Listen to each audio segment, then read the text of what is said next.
بسم الله الرحمن الرحيم الحمد لله رب العالمين والعاقبة للمتقين والصلاة والسلام على سيد المرسلين أما بعد فأعوذ بالله من الشيطان الرجيم بسم الله الرحمن الرحيم خيركم من تعلم القرآن وعلمه آمنت بالله صدق الله مولانا العظيم وصدق رسوله النبي الكريم الأمين الصلاة والسلام عليك يا سيدي يا رسول الله وعلى آلك وصحابك يا سيدي يا نبی اللہ.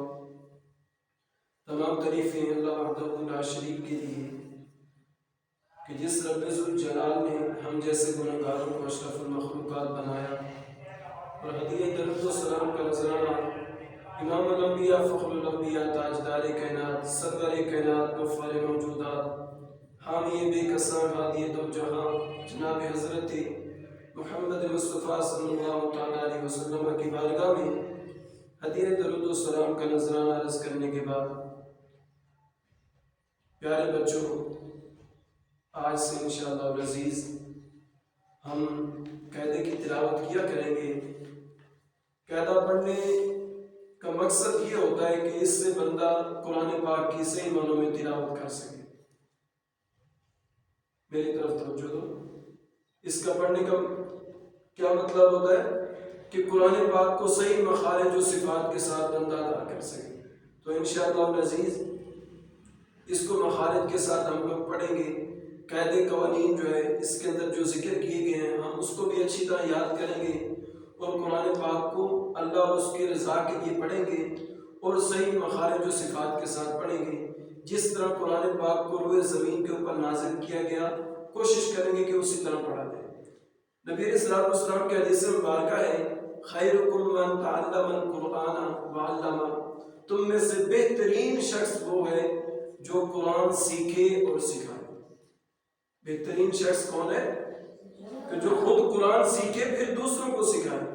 اگر آپ بچے لوگ اچھی طرح پڑھیں گے، جب آپ بڑے ہو جائیں گے تو پھر آپ بھی کسی کو اچھے طریقے سے پڑھا پائیں گے. تو ایک بات ذہن نشین فرما لیں، جب بھی آپ نے قاعدہ پڑھنا ہے، جب بھی آپ لوگوں نے کیا کرنا ہے، قاعدہ پڑھنا ہے، تو سب سے پہلے آپ نے کیا کرنا ہے، اللہ تعالیٰ کی حمد کرنی ہے. کیا کرنی ہے؟ اللہ رب العزت کی حمد و ثنا بیان کرنی ہے. یعنی اعوذ باللہ پڑھیں، تعوذ پڑھیں، پھر اس کے بعد تسمیہ ہو، پھر درود پاک پڑھیں. درود پاک پڑھنے کے بعد پھر آپ نے ایک دعا پڑھنی ہے. کیا پڑھنا ہے؟ ایک دعا پڑھنی ہے. جب بھی آپ دینی کتاب پڑھیں، اس دینی کتاب کو پڑھنے سے پہلے آپ نے کیا کرنا ہے، ایک دعا پڑھنی ہے. وہ دعا ذرا اوپر دیکھیں، کتاب پڑھنے کی دعا لکھی ہوئی ہے نا؟ ہاں، اس کے اوپر توجہ دے ذرا. یہ دعا آپ نے زبانی یاد کرنی ہے. جیسے میں پڑھاؤں گا آپ نے ویسے پڑھنی ہے. میرے ساتھ پڑھنا ہے آپ نے. اللہم مفتح علینا حکمتک وانشر علینا رحمتک یا ذا الجلال والاکرام.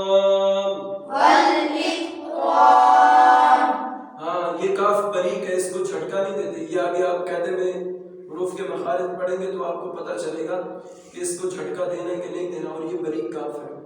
تو آواز کیسی آنی چاہیے؟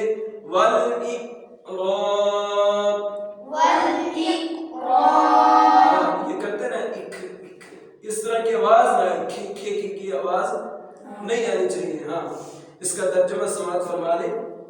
اے اللہ عز و جل، ہم پر علم و حکمت کے دروازے کھول دے اور ہم پر اپنی رحمت نازل فرما، اے عظمت اور بزرگی والے. سبحان اللہ. کتنی پیاری دعا ہے کہ جب بندہ یہ دعا پڑھ کر کسی بھی دینی کتاب کی ابتدا کرتا ہے تو اس کے پڑھنے سے فائدہ کیا ہوتا ہے؟ ہم لوگوں کو بینیفٹ کیا ملے گا، فائدہ آپ لوگوں کو کیا ہوگا کہ آپ جو بھی سبق پڑھیں گے وہ یاد ہو جائے گا. کیا ہوگا؟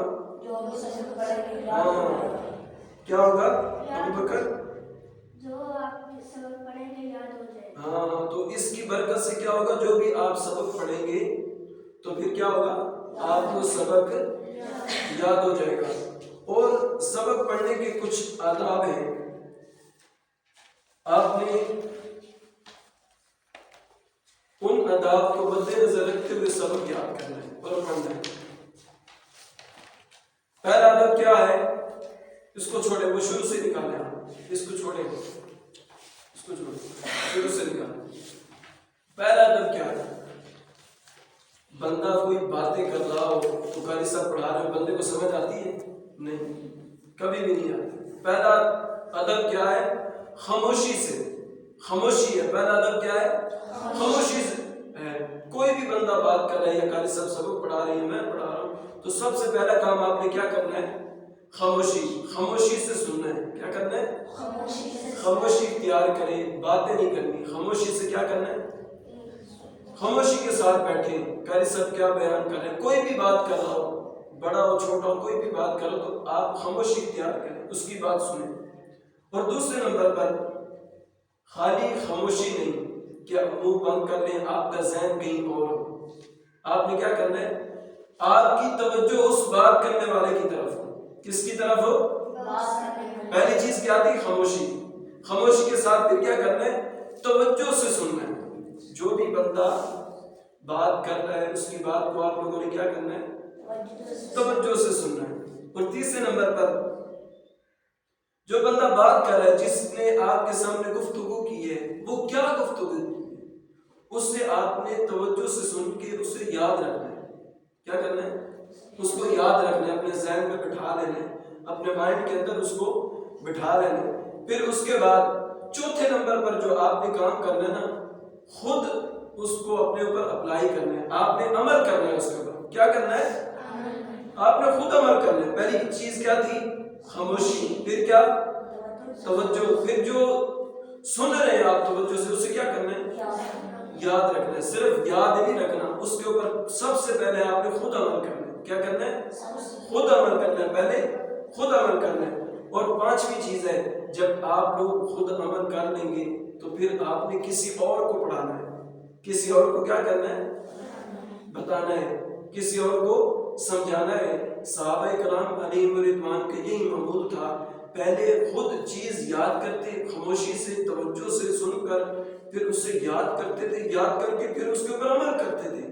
عمل کرنے کے بعد پھر جا کے کسی اور کو بتاتے. اور یہ نہیں کرنا آپ نے مجھ سے سنا اگلوں کو بتانا شروع کر دیا. پہلے خود تو صحیح معنوں میں یاد کریں. اور یہ جو میں نے آپ کو دعا پڑھائی ہے، اس کو آپ نے کل میں زبانی سنوں گا، سب سے کیا کروں گا، زبانی میں نے اسی کو سننا ہے. تو اس کے اوپر آپ نے توجہ دینی ہے.